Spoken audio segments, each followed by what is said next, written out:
Section 5 of Great Ghost Stories by Joseph Louis French. Section 5 The Roll Call of the Reef, Part 2. Now the first time that this man, William Taillefer he called himself, met with the drummer boy was about a fortnight after the little chap had bettered enough to be allowed a short walk out of doors, which he took, if you please, in full regimentals. There never was a soldier so proud of his dress. His own suit had shrunk a brave bit with the salt water, but into ordinary frock and corduroy he declared he would not get, not if he had to go naked the rest of his life. So my father, being a good-natured man and handy with the needle, turned to and repaired damages with a piece or two of scarlet cloth cut from the jacket of one of the drowned marines. Well, the poor little chap chanced to be standing in this rig-out down by the gate of Gunner's Meadow, where they had buried 200 of his comrades. The morning was a fine one, early in March month, and along came the cracked trumpeter, likewise taking a stroll. "Hullo," says he. "Good mornin'. And what might you be doin' here?" "I was a-wishin'," says the boy, "I had a pair of drumsticks. Our lads were buried yonder without so much as a drum tapped or a musket fired, and that's not Christian burial for British soldiers." "What," says the trumpeter, and spat on the ground, "a parcel of Marines." The boy eyed him a second or so, and answered up, "If I'd a t'ave a turf handy, I'd bung it at your mouth, you greasy cavalryman. And learn you to speak respectful of your betters. The Marines are the handiest body of men in the service." The trumpeter looked down on him from the height of 6'2" and asked, "Did they die well?" "They died very well. There was a lot of running to and fro at first, and some of the men began to cry and a few to strip off their clothes. But when the ship fell off for the last time, Captain Mayne turned and said something to Major Griffiths, the commanding officer on board, and the major called out to me to beat to quarters. It might have been for a wedding, he sang it so cheerful. We'd had word already that 'twas to be parade order, and the men fell in as trim and decent as if they were going to church. One or two even tried to shave at the last moment. The major wore his medals. One of the seamen, seeing I had work to keep the drum steady, the sling being a bit loose for me and the wind what you remember, lashed it tight with a piece of rope, and that saved my life afterward, a drum being as good as cork until it stove. I kept beating away until every man was on deck. And then the major formed them up and told them to die like British soldiers, and the chaplain was in the middle of a prayer when she struck. In 10 minutes she was gone. That was how they died, cavalryman." "And that was very well done, drummer of the Marines. What's your name?" "John Christian." "Mine's William George Taillefer, trumpeter of the 7th Light Dragoons, the Queen's Own. I played God Save the King while our men were drowning. Captain Duncanfield told me to sound a call or two to put them in heart. But that matter of God Save the King was a notion of my own. I won't say to hurt the feelings of a Marine, even if he's not much over 5 foot tall, but the Queen's Own Hussars is a tearin' fine regiment, as between horse and foot 'tis a question of which gets a chance. All the way from Sahugan to Corunna, 'twas we that took and gave the knocks, at Mayorga and Rueda and Beneventi. The reason, sir, I can speak the names so pat is that my father learned them by heart afterward from the trumpeter, who was always talking about Mayorga and Rueda and Beneventi. We made the rear guard after General Paget, and drove the French every time, and all the infantry did was to sit about in wine shops till we whipped 'em out, and steal and straggle and play the tomfool in general. And when it came to a stand-up fight at Corunna, 'twas we that had to stay seasick aboard the transports and watch the infantry in the thick of the caper. Very well they behaved too, especially the 4th Regiment, and the 42nd Highlanders, and the dirty half-hundred. Oh, aye, they're decent regiments, all three. But the Queen's Own Hussars is a tearin' fine regiment. So you played on your drum when the ship was going down? Drummer John Christian, I'll have to get you a new pair of sticks." The very next day the trumpeter marched into Helston and got a carpenter there to turn him a pair of boxwood drumsticks for the boy. And this was the beginning of one of the most curious friendships you ever heard tell of. Nothing delighted the pair more than to borrow a boat off my father and pull out to the rocks where the Primrose and the Despatch had struck and sunk.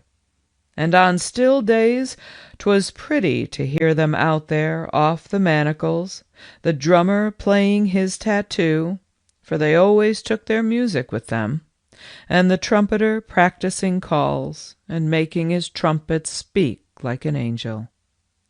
But if the weather turned roughish, they'd be walking together and talking. Leastwise the youngster listened, while the other discoursed about Sir John's campaign in Spain and Portugal, telling how each little skirmish befell, and of Sir John himself, and General Baird, and General Paget, and Colonel Vivian, his own commanding officer, and what kind of men they were, and of the last bloody stand-up at Corunna, and so forth, as if neither could have enough.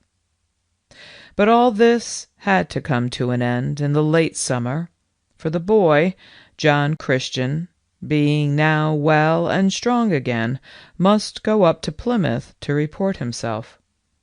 'Twas his own wish, for I believe King George had forgotten all about him, but his friend wouldn't hold him back.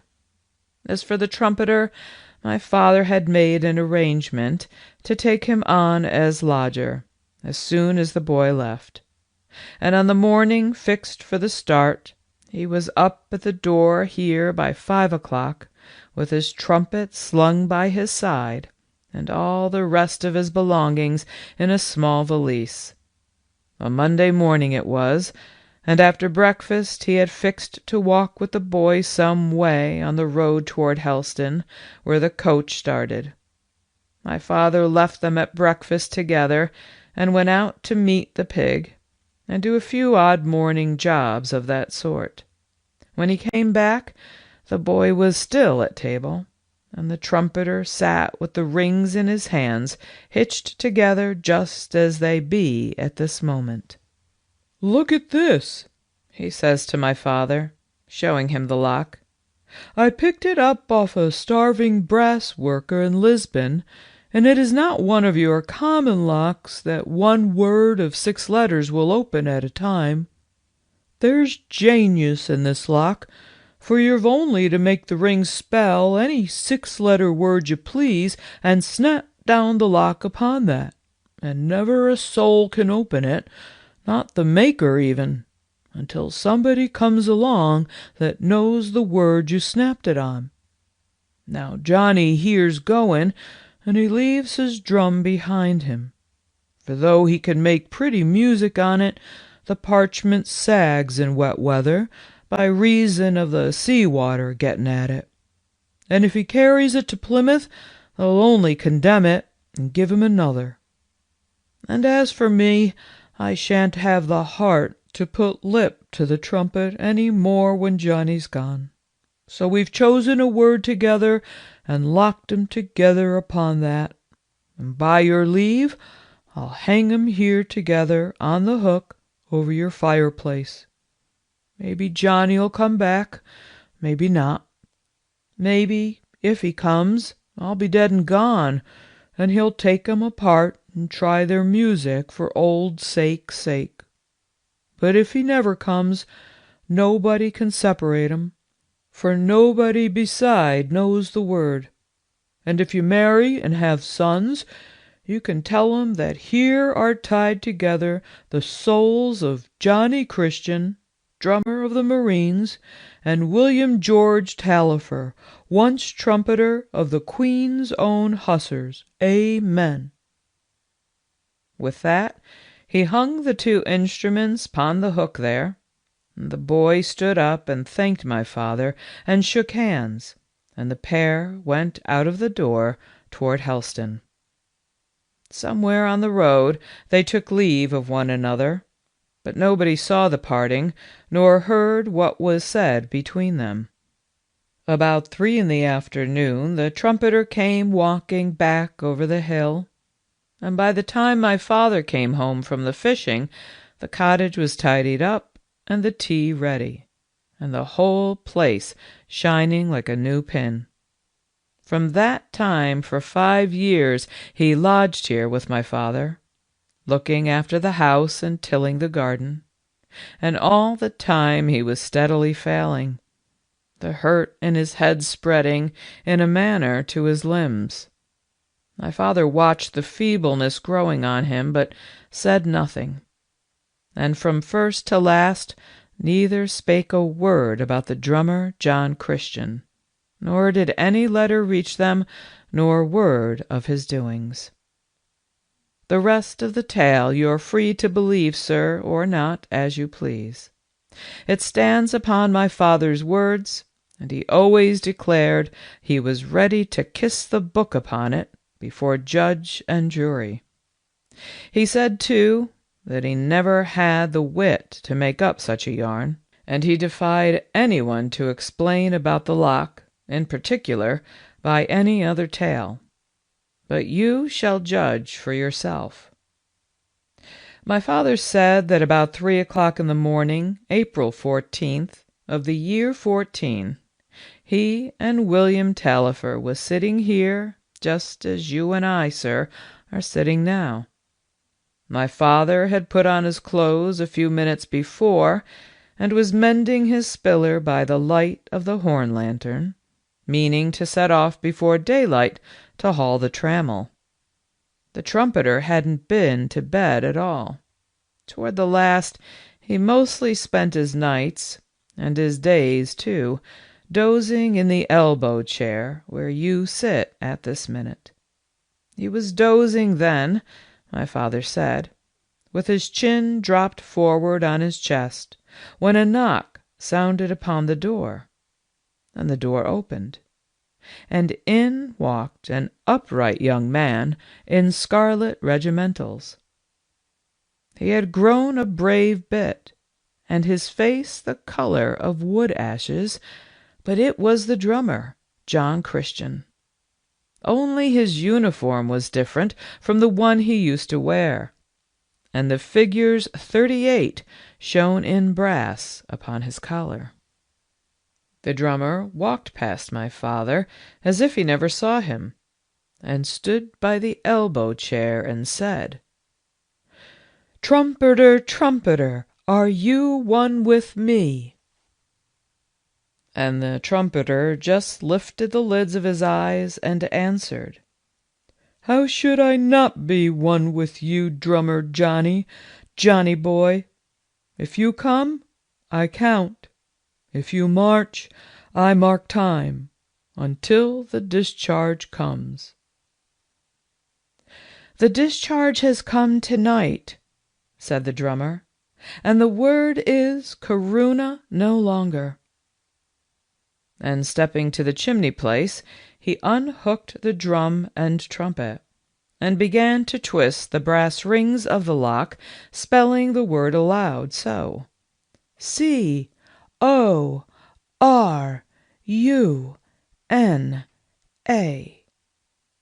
When he had fixed the last letter, the padlock opened in his hand. "Did you know, trumpeter, that when I came to Plymouth, they put me into a line regiment?" "The 38th is a good regiment," answered the old hussar, still in his dull voice. "I went back with them from Sahagun to Corunna. At Corunna they stood in General Eraser's division on the right. They behaved well." "But I'd fain see the Marines again," says the drummer, handing him the trumpet. "And you shall call once more for the Queen's Own. Matthew," he says suddenly, turning on my father. And when he turned, my father saw for the first time that his scarlet jacket had a round hole by the breastbone, and that the blood was welling there. "Matthew, we shall want your boat." And my father rose on his legs like a man in a dream, while the two slung on, the one his drum, and t'other his trumpet. He took the lantern and went quaking before them down to the shore, and they breathed heavily behind him, and they stepped into his boat, and my father pushed off. "Row you first for Doler Point," says the drummer. So my father rowed them past the white houses of Kovrak to Doler Point, and there at a word lay on his oars. And the trumpeter, William Taillefer, put his trumpet to his mouth and sounded the reveille. The music of it was like rivers running. "They will follow," says the drummer. "Matthew, pull you now for the manacles." So my father pulled for the manacles, and came to an easy close outside Carndhu. And the drummer took his sticks and beat a tattoo, there by the edge of the reef, and the music of it was like a rolling chariot. "That will do," he says, breaking off. "They will follow. Pull now for the shore under Gunner's Meadow." Then my father pulled for the shore and ran his boat in under Gunner's Meadow. And they stepped out, all three, and walked up to the meadow. By the gate the drummer halted and began his tattoo again, looking outward the darkness over the sea. And while the drum beat and my father held his breath, there came up out of the sea and the darkness a troop of many men, horse and foot, and formed up among the graves, and others rose out of the graves and formed up, drowned Marines with bleached faces, and pale hussars riding their horses, all lean and shadowy. There was no clatter of hoofs or accoutrements, my father said, but a soft sound all the while, like the beating of a bird's wing, and a black shadow lay like a pool about the feet of all. The drummer stood upon a little knoll just inside the gate, and beside him the tall trumpeter, with hand on hip, watching them gather, and behind them both my father clinging to the gate. When no more came, the drummer stopped playing and said, "Call the roll." Then the trumpeter stepped toward the endman of the rank and called, "Troop Sergeant Major Thomas Irons." And the man answered in a thin voice, "Here." "Troop Sergeant Major Thomas Irons, how is it with you?" The man answered, "How should it be with me? When I was young, I betrayed a girl, and when I was grown, I betrayed a friend, and for these I must pay. But I died as a man ought. God save the king." The trumpeter called to the next man, "Trooper Henry Buckingham." And the next man answered, "Here." "Trooper Henry Buckingham, how is it with you?" "How should it be with me? I was a drunkard, and I stole, and in Lugo, in a wine shop, I killed a man. But I died as a man should. God save the king." So the trumpeter went down the line, and when he had finished, the drummer took it up, hailing the dead Marines in their order. Each man answered to his name, and each man ended with "God save the king." When all were hailed, the drummer stepped backward to his mound and called, "It is well. You are content, and we are content to join you. Wait now a little while." With this, he turned and ordered my father to pick up the lantern and lead the way back. As my father picked it up, he heard the ranks of the dead men cheer and call, "God save the king," all together, and saw them waver and fade back into the dark like a breath fading off a pane. But when they came back here to the kitchen, and my father set the lantern down, it seemed they'd both forgot about him. For the drummer turned in the lantern light, and my father could see the blood still welling out of the hole in his breast, and took the trumpet sling from around the other's neck, and locked drum and trumpet together again, choosing the letters on the lock very carefully.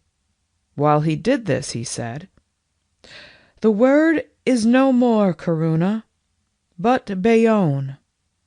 As you left out an N in Corunna, so must I leave out an N in Bayonne." And before snapping the padlock, he spelt out the word slowly, Bayone.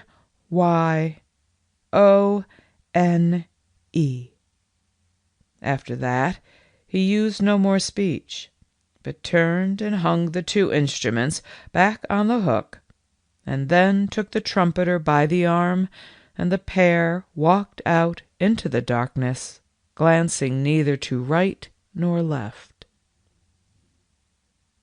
My father was on the point of following when he heard a sort of sigh behind him, and there, sitting in the elbow-chair, was the very trumpeter he had just seen walk out by the door. If my father's heart jumped before, you may believe it jumped quicker now. But after a bit he went up to the man asleep in the chair and put a hand upon him. It was the trumpeter in flesh and blood that he touched. But though the flesh was warm, the trumpeter was dead. Well, sir, they buried him 3 days after, and at first my father was minded to say nothing about his dream, as he thought it. But the day after the funeral, he met Parson Kendall coming from Helston Market, and the parson called out, "Have ye heard the news the coach brought down this morning?"